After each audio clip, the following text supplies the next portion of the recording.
What makes a good boss fight? Over nearly 5 decades, video games have used boss fights as a means to challenge players' skill and test their understanding of the mechanics of what they're playing. Through trials of wit, strategy, and reflexes, these imposing roadblocks in a player's progression have been marked as both worthwhile endeavors and heinous cheaters. For while many a boss fight is derided as a cheap symbol of frustration, designed only to break controllers or siphon coins from arcade players' wallets, others are lionized as among the greatest experiences that can be had playing virtual, interactive experiences. And there are few game series out there which encompass the very best and worst of boss fights than Dark Souls. For many a player, boss fights are the synonymous experience of playing this series. I mean, when you think of even the most quintessential moments of each game, while outliers such as your first run of Blighttown or what Colin may regard to as Horsefuck Valley, thanks Colin, most players will talk about that one massive dude at the end of the dungeon who pulverized them into dust about 17 times over the span of 4 hours. Looking back as someone who lived through the discourse of the first couple games, many a gaming outlet was criticizing the series' steep difficulty curve and reliance of what many saw as underhanded or unfair duels between such devastating enemies. But with the passage of time, many uphold this grim setting as among the most pinnacle of gaming experiences. I love Dark Souls, my takeaway from my first playthrough of the original entry forcing me to reevaluate how I play games as someone who already had a hefty amount of completed titles under my belt. From 2011 to 2016, the popular trilogy of games refined the mechanics, balance, and prestige built from their primogenitor, Demon Souls, its reputation within the gaming zeitgeist burgeoning as people began their first steps mastering its grueling combat system. Researching each game, I have tallied a total of 92 boss fights, 26 of the original, 41 in Dark Souls 2, and Dark Souls 3 has 25, assuming you count all their DLCs. A number which would be dwarfed with the release of Elden Ring, which in its vanilla state has 165 and an additional 42 from its first DLC.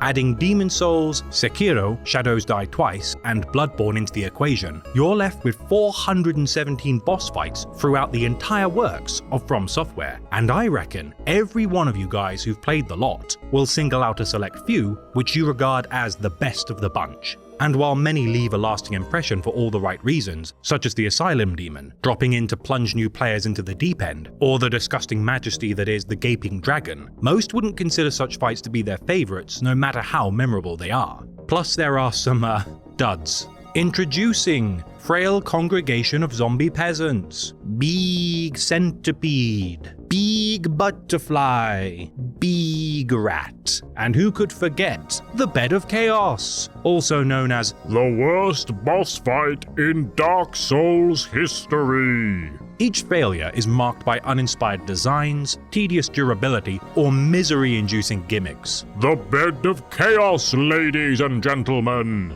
I'm sorry. So with all that in mind, my choice for the best fight in Dark Souls, and personally, my favorite fight in games I've ever played, is Slave Knight Gael. So why is this fight above all others my absolute favorite battle in gaming? Many could argue that there are much more challenging fights in the series, hell even in series outside of the Dark Souls franchise. Is it his design? Is it his moveset? Or do I just like the narrative backbone which elevates this battle? Well, in my opinion, to make an effective boss fight, you need a mixture of 3 key ingredients. Let's start with number 1.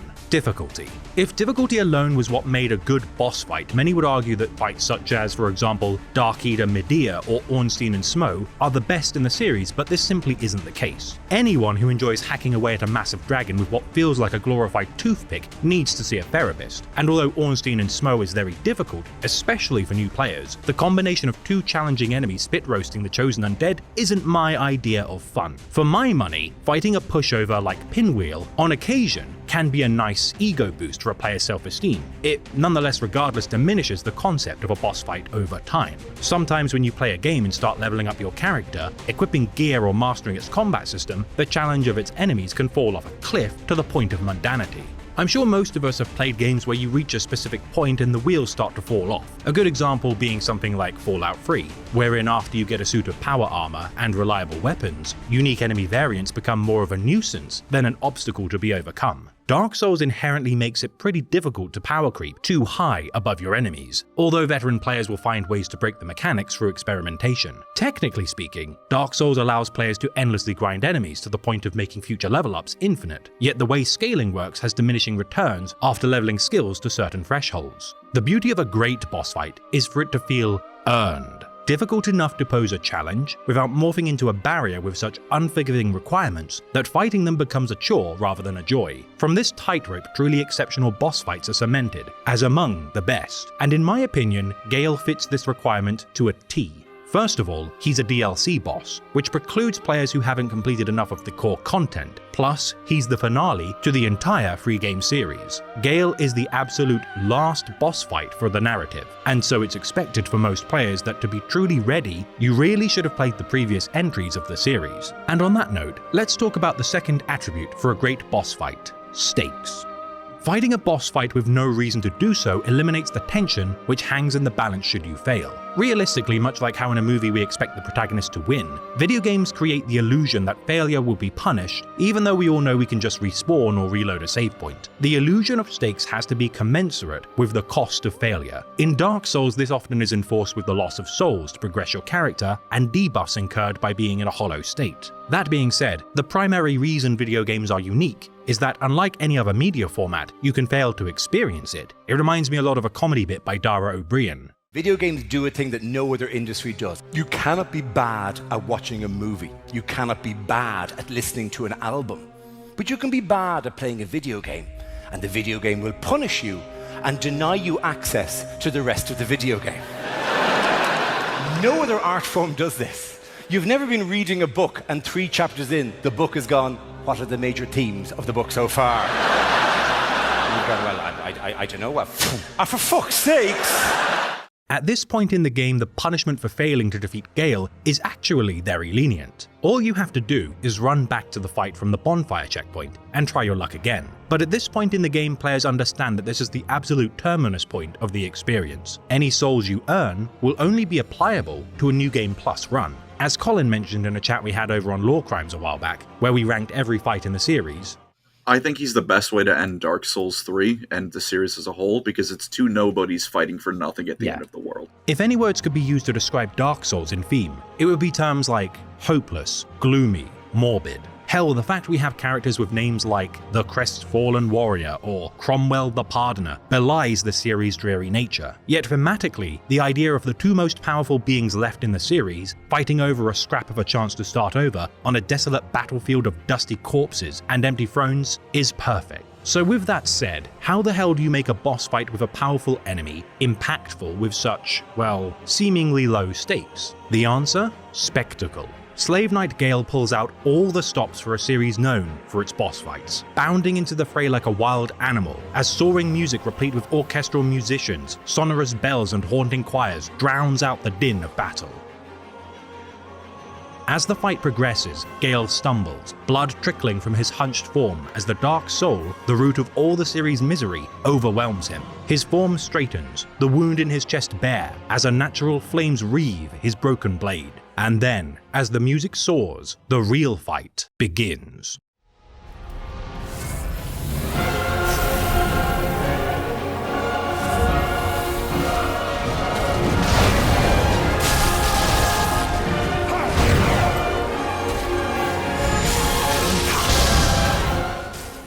I cannot undersell the value of spectacle and how it's implemented in a boss fight, and no series does it like Dark Souls. Vaulting into the air as devastating impacts land mere inches from your evading rolls, lightning fills the sky as the howls of this vessel of torment does everything in its power to cut you down. To win this fight, you need to counter a variety of attacks, volleys of crossbow bolts, discs of light, rains of lightning, and striking motions of his felled blade clamoring within the largest boss arena of the entire trilogy. Keen-eyed fans of the series will notice quirks, such as his hurling of a corpse at the player referencing the fight against Knight Artorias of Dark Souls 1, or his similarity to the character Guts from the contemporary Grim series Berserk. Gael's transformation into ever more deadly abominations, achieved with each successful scratch of his health bar, slowly whittling him of life, the moment of finally releasing this well-meaning soul of his burden of a better future is incredibly satisfying. Retrieving the titular dark soul from the spoils of battle, players look upon the vast dunes of their desolate world, the last unfortunate soul observing the devastation wrought by something so seemingly small. This battle is a love letter to the fans of Dark Souls, and though many deride the third installment for its overuse of member berries, this final battle is to my mind a worthy conclusion of such a revered series. I doubt I'll ever experience anything alike to my first victory made against Slave Knight Gael, due in no small part to the fact that I had in some ways been building up to this battle for half a decade. Dark Souls was over, and though other spin-offs of the series such as Elden Ring and Bloodborne still beckon to me to play them for the first time, as I record this video, nothing will ever match the sheer awe I felt fighting and triumphing over this particular battle.